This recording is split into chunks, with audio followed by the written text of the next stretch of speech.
देखो सम नंबर 2 में क्या दिया है बच्चों, ये काफी इंपॉर्टेंट सम है। The sum of two numbers, हमारा जो दो नंबर्स का सम है बच्चों वो आ रहा है 12 और 15, कितना आ रहा है 1215, एंड देयर एचसीएफ, और उनका जो एचसीएफ बन रहा है बच्चों वो 81।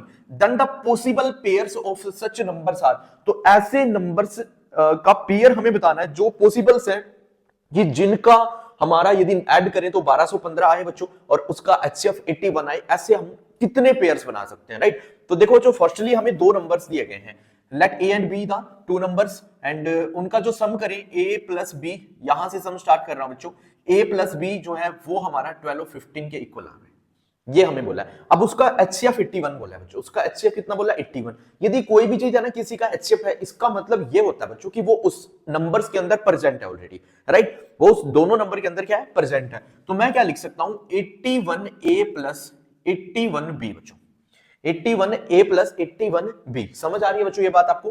क्यों? क्योंकि देखो कोई भी यदि हमारा एचसीएफ हमें निकालना, मान लीजिए हम 10 लिख रहे हैं बच्चों और हमारा 10 और एक हमारे पास 15 है बच्चों, ठीक है, तो दोनों का जो एचसीएफ है वो हमारा कितना होगा 5 बच्चों। तो 10 और 15 दोनों के अंदर प्रेजेंट है 5, तो हम उसको क्या लिख सकते हैं, जैसे 10 और 15 को 10 प्लस 15 इक्वल मैंने लिखा 1215। फॉर एग्जाम्पल मैं आपको बता रहा हूं, मैं 10 को क्या लिख सकता हूं 2 मल्टीप्लाई करूंगा 5 से बच्चों, 15 को मैं क्या लिख सकता हूं, ठीक। तो ये तो क्या दो नंबर्स हमारे हो गए ए एंड बी, और अब इन दोनों में जो कॉमन नंबर्स था वो क्या था 5। तो उसी प्रकार से जो एचसीएफ है बच्चों इनका वो हमारा 81 है, यहां पर एचसीएफ क्या बच्चों 81 है, ठीक है। और अब देखो इसके बाद ये हमारा 1215 के इक्वल है। अब दोनों में से 81 को मैं कॉमन ले सकता हूं, राइट, 81 को मैंने ले लिया बच्चों कॉमन, ए प्लस बी अंदर रहा, अब ये 1215 के इक्वल आ गया बच्चों, ठीक है।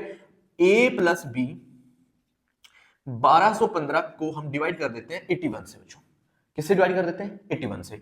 अब देखो कितने पे हमारा जाएगा ये 81 वन जा 81 बच्चों, ठीक है। हमारे पास कितना रहा 19 तो डायरेक्ट 100 तक हो गया, और उसके बाद 21, 19 और 21 को जब हम ऐड करते हैं बच्चों 9 1 10 0 1 2 और 2 4, 40 और 405 बच्चों, कितना हो गया 405। अब 81 को हम कहां तक पढ़े 8 8 8 24 8 चौको 8 में चढ़े, हाँ बच्चों देखो हो गया 81 5 जा 81 5 जा 405, राइट, डन है बच्चों। यानी कि a प्लस बी जो है बच्चों वो मेरा 15 के इक्वल आ गया। अब एक चीज समझने की यहां पे इंपॉर्टेंट ये है बच्चों कि जहां पर इसका एलसीएम एचसीएफ 81 था, वहां इन नंबर का सम 1215 था बच्चों, ठीक है। अब जहां पर इसका एचसीएफ 1 रह गया है तो सम बच्चों 15 वहां पे आएगा, समझ रहे हो? तो सम वहां पे कितना होगा उसका 15। तो ये चीज हमारे लिए है। और एचसीएफ कितना हो गया यहां पर बच्चों, एचसीएफ बोल सकते हैं, या अब जो ग्रेटेस्ट कॉमन डिवाइजर जो है जीसीडी वो हमारा 1 आ गया बच्चों, यहां पे कितना आ गया 1। अब हमें बताना है कि ऐसे पॉसिबल पेयर्स बताइए